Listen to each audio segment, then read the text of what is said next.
Praise the lord. లేవియ కాండము 20వ అధ్యాయము.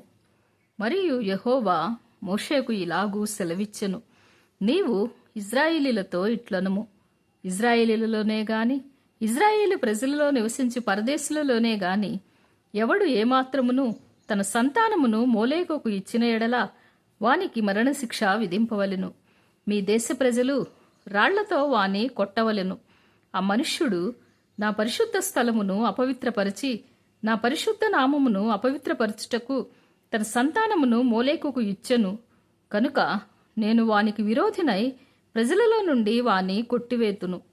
మరియు ఆ మనుష్యుడు తన సంతానమును మోలేకుకు ఇచ్చుచుండగా మీ దేశ ప్రజలు వాణ్ణి చంపక చూసి చూడనట్లు తమ కన్నులు మూసుకొనిన ఎడల నేను వానికిని వాని కుటుంబమునకును విరోధినై వానిని మోలేకుతో వ్యభిచరించుటకు వాని తరిమి వ్యభిచారము చేయు వారందరినీ ప్రజలలో నుండి కొట్టివేతును.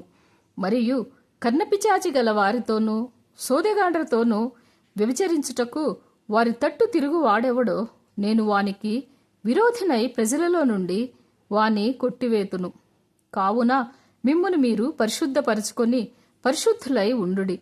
నేను మీ దేవుడనైన యెహోవాను. మీరు నా కట్టడలను ఆచరించి వాటిని అనుసరింపవలెను. నేను మిమ్మును పరిశుద్ధపరచు యెహోవాను. ఎవడు తన తండ్రినైనను తన తల్లినైనను దూషించునో వానికి మరణశిక్ష విధింపవలెను. వాడు తన తండ్రినో తల్లినో దూషించెను కనుక తన శిక్షకు తానే కారకుడు. పరుని భార్యతో వ్యభిచరించిన వానికి అనగా తన పొరుగు వాని భార్యతో వ్యభిచరించిన వానికిని ఆ వ్యభిచారిణికిని మరణశిక్ష విధింపవలెను. తన తండ్రి భార్యతో శయనించిన వాడు తన తండ్రి మానాచ్ఛాదమును తీసెను. వారిద్దరికిని మరణశిక్ష విధింపవలెను. తమ శిక్షకు తామే కారకులు. ఒకడు తన కోడలితో శయనించిన ఎడల వారిద్దరికిని మరణశిక్ష విధింపవలెను. వారు వారి వరసలు తప్పిరి. వారి ప్రాణాపరాధము వారి మీద ఉండును.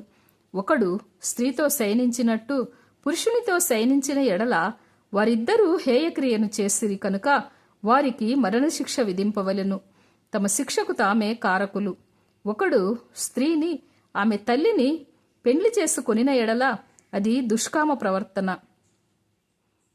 ప్రవర్తన మీ మధ్య ఉండకుండా వారిని అగ్నితో కాల్చవలెను. జంతు శయనము చేయు వారికి మరణశిక్ష విధింపవలెను. ఆ జంతువును చంపవలెను.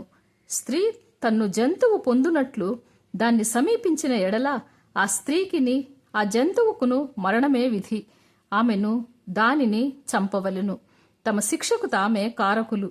ఒకడు తన సహోదరిని అనగా తన తండ్రి కుమార్తెనే గాని తన తల్లి కుమార్తెనే గాని చేర్చుకొని ఆమె దిశములను వాడును వాని దిశములను ఆమెయు చూసిన ఎడల అది దురానురాగము. వారికిని తమ జనుల ఎదుట మరణశిక్ష విధింపవలెను. వాడు తన సహోదరిని మానాచ్ఛాదమును తీసెను. తన దోషశిక్షను తాను భరించెను. కడగానున్న స్త్రీతో శయనించి ఆమె మానాచ్ఛాదమును తీసినవాడు ఆమె రక్తధారాఛాదమును తీసెను. ఆమె తన రక్తధారాఛాదమును తీసివేసెను. వారి ప్రజలలో నుండి వారిద్దరిని కొట్టివేయవలెను. నీ తల్లి సహోదరి మానాచ్ఛాదమునే గాని నీ తండ్రి సహోదరి మానాచ్ఛాదమునే గాని తీయకూడదు. తీసినవాడు తన రక్త సంబంధి యొక్క మానాచ్ఛాదమును తీసెను. వారు తమ దోష శిక్షను భరించెదరు. పినతల్లితోనే గాని పెత్తల్లితోనే గాని శయనించిన వాడు తన తల్లిదండ్రుల సహోదరుల మానాచ్ఛాదమును తీసెను. వారు తమ పాపశిక్షను భరించెదరు. సంతానహీనులై మగుదురు. ఒకడు తన సహోదరిని భార్యను చేర్చుకొనిన ఎడల అది హేయము. వాడు తన సహోదరిని మానాచ్ఛాదమును తీసెను. వారు సంతానహీనులై ఉందురు. కాబట్టి మీరు నివసించున్నట్లు నేను ఏ దేశమునకు మిమ్మును తీసుకొని పోవుచున్నానో ఆ దేశము మిమ్మును కక్కివేయకుండునట్లు మీరు నా కట్టడలన్నింటినీ నా విధులనన్నింటినీ అనుసరించి నడుచుకొనవలెను. నేను మీ ఎదుట నుండి వెళ్ళగొట్టుచున్న జనముల ఆచారములను బట్టి నడుచుకొనకూడదు. వారు అట్టి క్రియలన్నీయు చేసిరి గనుక నేను వారి యందు అసహ్యపడితిని. నేను మీతో చెప్పిన మాట ఇదే, మీరు వారి భూమిని స్వాస్థ్యముగా పొందుదురు. అది అనగా పాలు తేనెలు ప్రవహించు ఆ దేశము మీకు స్వాస్థ్యముగా ఉండునట్లు దాన్ని మీకిచ్చెదను. జనములలో నుండి మిమ్మును వేరుపరిచిన మీ దేవుడనైన యెహోవాను నేనే. కావున మీరు పవిత్ర జంతువులకును అపవిత్ర జంతువులకును, పవిత్ర పక్షులకును అపవిత్ర పక్షులకును విభజన చేయవలెను. అపవిత్రమైనదని నేను మీకు వేరు చేసిన ఏ జంతువుల వలనే గాని, ఏ పక్షి వలనే గాని, నేల మీద ప్రాకు దేని వలనే గాని మిమ్మును మీరు అపవిత్రపరచుకొనకూడదు. మీరు నాకు పరిశుద్ధులై ఉండవలెను. యెహోవా అను నేను పరిశుద్ధుడను. మీరు నా వారై ఉండునట్లు అన్ని జనులలో నుండి మిమ్మును వేరుపరచితిని. పురుషుని యందేమి, స్త్రీ యందేమి, కర్ణపిచాచి అయినను సోది అయినను ఉండినడలా వారికి మరణశిక్ష విధింపవలెను.